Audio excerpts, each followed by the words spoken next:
When people find out I'm an air ambulance doctor, I often get asked, what's the worst thing you've ever seen? I dread that question. I've seen a lot of terrible things. But now, I'm going to ask you, what's the worst thing you've ever seen in your time working in healthcare? I could bet that everyone has at least one story, that one patient who will never leave them. I hope you will allow me to share a story or two of mine. One of my worst was also my first, and I remember every detail of it. I was a third-year medical student on my first clinical placement in A&E. A couple of weeks in, the red phone rang. It was HEMS, the air ambulance. They were bringing in a burn victim. In those days, the resus room was tiny, just 3 bays, all close together, and it was packed. When the patient was wheeled in, the first thing that hit me was the noise. The room was pin-drop silent, except for what remains one of the worst things I've ever heard, the groans of the black, charcoaled human being who had become my patient. She was elderly, trapped in a house fire, disabled, unable to escape. I remember everything about that day. The smell of burned flesh, the sight of one of her legs incinerated into a child's stump. Always the moaning. It would later turn out that the only person in the room who didn't know that 80% burns in an 80-year-old was unsurvivable was me. The HEMS doctor was the first to verbalize it, quietly, at the back of the resus room where I stood. Something in my face must have given me away, because in a moment that would go on to define my career, he told me this. If I felt everything you are feeling now, I wouldn't be able to get back out and get on with the job. I was hooked on emergency medicine, on critical care, on HEMS. But honestly, I didn't know if I was right for the job. And I wondered, are the people I so admire born like this?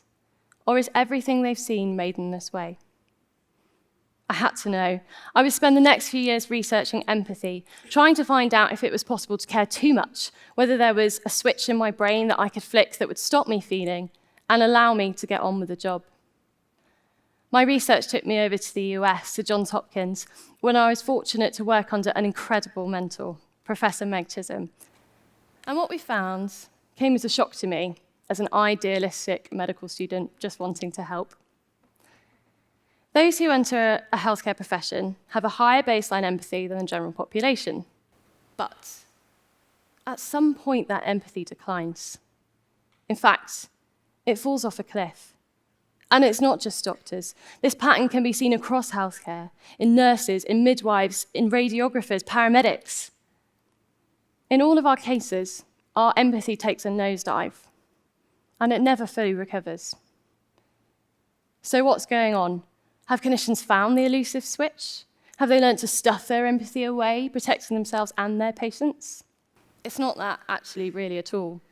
Fast forward several years, and I found myself in the middle of the decline. Actually, in hindsight, I don't think I was in the middle. I was possibly at rock bottom. I could perform under pressure, but suddenly I'd become the kind of doctor I never wanted to be. Cynical, cold even, staggering from one shift to the next, another burnt-out and broken statistic.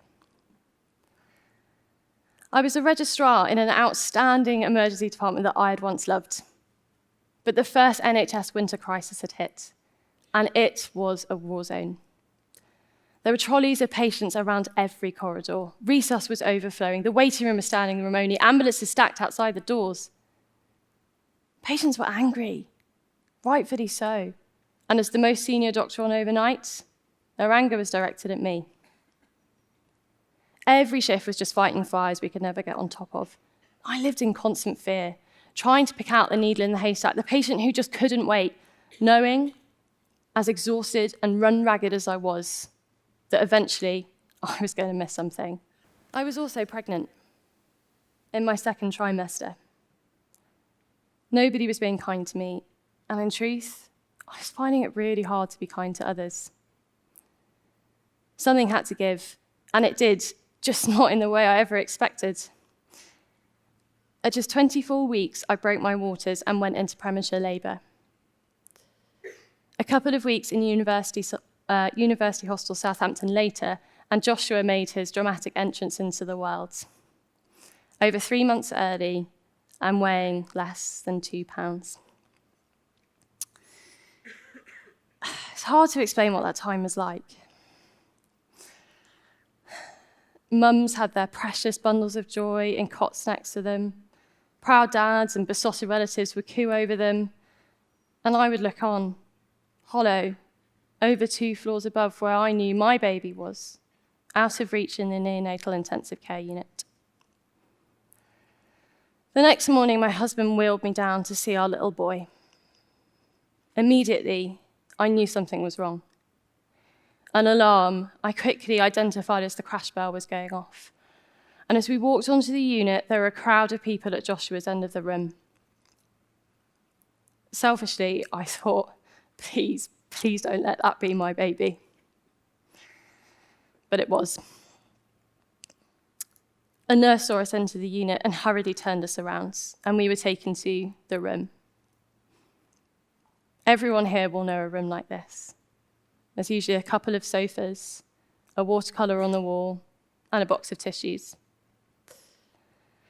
As an A&E and intensive care doctor, I spent a lot of times in rooms just like this, so I knew what it meant, and it meant really bad news about our son. Then, a consultant we'd never met came into the room and sat on the other sofa. "I'm sorry," he said. "I've not got good news." And with endless empathy and boundless compassion, he told us what had happened to our son. The words hit me thick and fast. Massive pulmonary hemorrhage, prolonged resuscitation, inotropes, nitric, 100% oxygen. Words I was all too familiar with. Words that meant overwhelmingly we were unlikely ever to be able to take our baby home. Joshua had had a massive bleed into his lungs, and the team had been resuscitating him for about 45 minutes.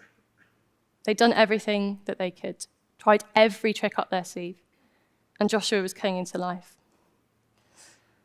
The consultant had to go back to his team then to look after Joshua.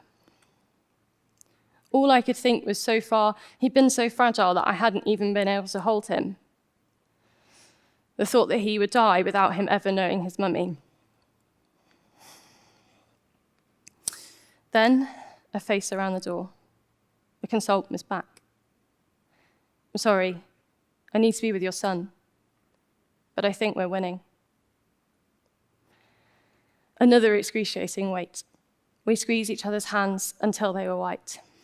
And then, he was back. "Do you want to come and see him? I think he needs his mummy and daddy."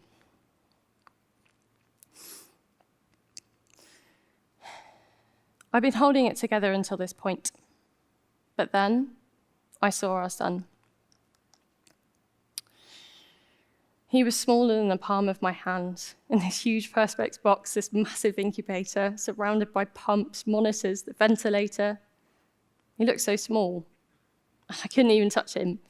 Even putting my pinky into his tiny little hand might be enough to destabilize him off the tightrope of life he was on. I wished desperately that he was still inside me, where I could keep him safe.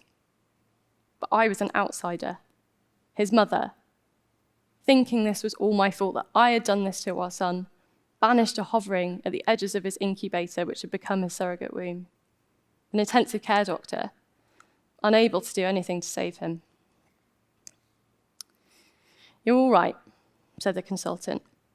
"If this was my child, I'd be crying too." And when I turned, his eyes were misty. He hugged us then, and if I hadn't already, I now had complete faith in what I now know to be one of the UK's highest performing neonatal teams. They all cared so deeply about what happened to my son, and they weren't about to let him die on their watch. And slowly, the nurses coaxed him back to life. It was touch and go. The chaplain performed an emergency baptism, and whilst hanging unit after unit of blood and tending to all the machines keeping Joshua alive, the nurses still somehow found times to stand in as his godparents. Desperate for something to do, I read Joshua the first chapter of Harry Potter that night. It's called The Boy Who Lived. I'd like to think that he could hear my voice through all those lines, tubes and wires, and he rallied. 3 months of intensive care later, and Joshua would become the boy who lived. The nurses in particular, but the whole team, were not only Joshua's guardians, but became my rock. Joshua put them through it. It was always 2 steps forward, 1 step back, and just when we thought he would make it, he would fall in a heap again. On Facebook, I would see my friends' babies hitting their milestones, rolling over, crawling, that first smile, and it made my heart ache. But the nurses made sure that we celebrated every one of Joshua's milestones, doubling his birth weight from 2 to 4 pounds, the moment he finally came off the ventilator after weeks of being unable to breathe for himself. And finally, the first time I was able to hold my child in what seemed like an age after he was first born. I started this journey burnt out and broken and feeling as unresilient as it was possible to be. But the endless empathy shown to me by the neonatal team helped put me back together. Joshua survived his journey, no doubt due to their calm excellence, and 3 months later, we were able to take home the boy who lived. A year later, I knew I had to return to medicine. I recently read an article in the Washington Post. It posed the question, would you prefer a kind physician or a smart one? But I ask, why do they have to be mutually exclusive? Not being empathic goes against our nature as healthcare workers, and actually, we know it takes a lot of mental effort to remain detached under pressure. And the truth is, we just don't know what the long-term effects are of suppressing all of that. What we do know is that the real problem comes when that suppression becomes permanent, when you cannot flick that switch back, when you can no longer allow yourselves to feel at all. And why does it happen? Well, what we found was this. Take a bright-eyed healthcare student who wants to do their best for their patient and put them into a healthcare system. It will change them. Sleep deprivation, antisocial hours that take you away from your family and friends, complaints, the blame culture, bullying, the dark side of medicine, stuff we don't talk about but we really should. The list goes on, but all of these factors will speed up your descent into cynicism. Now think about what we do to those who come and work in the NHS. It's the best job in the world, right? But it comes at a price. The loss of empathy is one of the 3 pillars of burnout. And burnout really has become the buzzword of not just healthcare systems, but corporate organizations, hasn't it? Great, let's fix it. But the fix they came up with? Resilience. Resilience seems to have morphed into a way for employees to say, it's not me, it's you. To make this somehow a very personal failure instead of resilience being a team sport. To deflect accountability for putting people into a broken system and then blaming them when they inevitably break. What's wrong with all of this is that it's wrong. In fact, it is exactly those highly competent, psychologically healthy, seemingly resilient people who are most at risk of burnout. I read this quote. It talks about doctors, but actually I think it applies to all of us in healthcare. And it says this: physicians are smart, tough, resourceful people. If there was a way to MacGyver themselves out of the situation by working smarter, harder, or differently, they would have done it already. So I want to reframe this debate and introduce you to the concept of moral injury. Moral injury came from the military and is often likened to death by 1,000 cuts, by seeing things that go against our moral code, or what we feel is right. 1 or 2 traumas, 1 or 2 times we weren't able to give the care that we desperately need to a patient because of wait times, because of targets, because of delivering medicine in a corridor, we might be able to get past that. But repeated traumas over time notch away at us and eventually lead to an often unrecognised deep sense of guilt and shame. The NHS, in my mind, is the most amazing healthcare system in the world, isn't it? It saved my son. But it has its flaws. And often I think we are also aware of how precious our system is and how lucky we are that we don't talk about the other stuff. Because the truth is, at the moment, the NHS is understaffed. The truth is, the NHS is under-resourced. And the truth is, the NHS fosters a culture of blame, which often sees individuals scapegoated when a patient falls through the cracks. So let's start talking about it. We will all have colleagues who are where I was, where turning up for work every day feels like walking through treacle. Maybe you're there yourself. It's a lonely place to be, and often it can feel like you're the only one struggling, and that you're somehow a failure for not being as resilient as your colleagues seem to be. But it's not you. You're not a failure for struggling in a struggling system.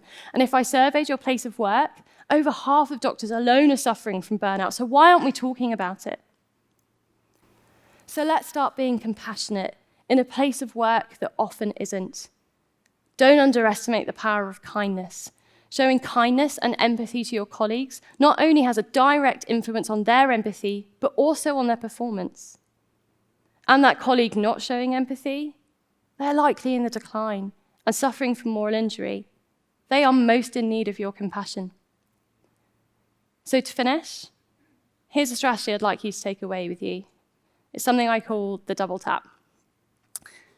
First tap, are you okay? Naturally, the answer to this question will always be, I'm fine, because we're British, and that's just what we do. But ask again, are you really okay? Or would you tell me if you weren't? Or my personal favourite, are you sure? Because you just don't seem yourself lately. And then a few days later, ask them again. So how does this story end?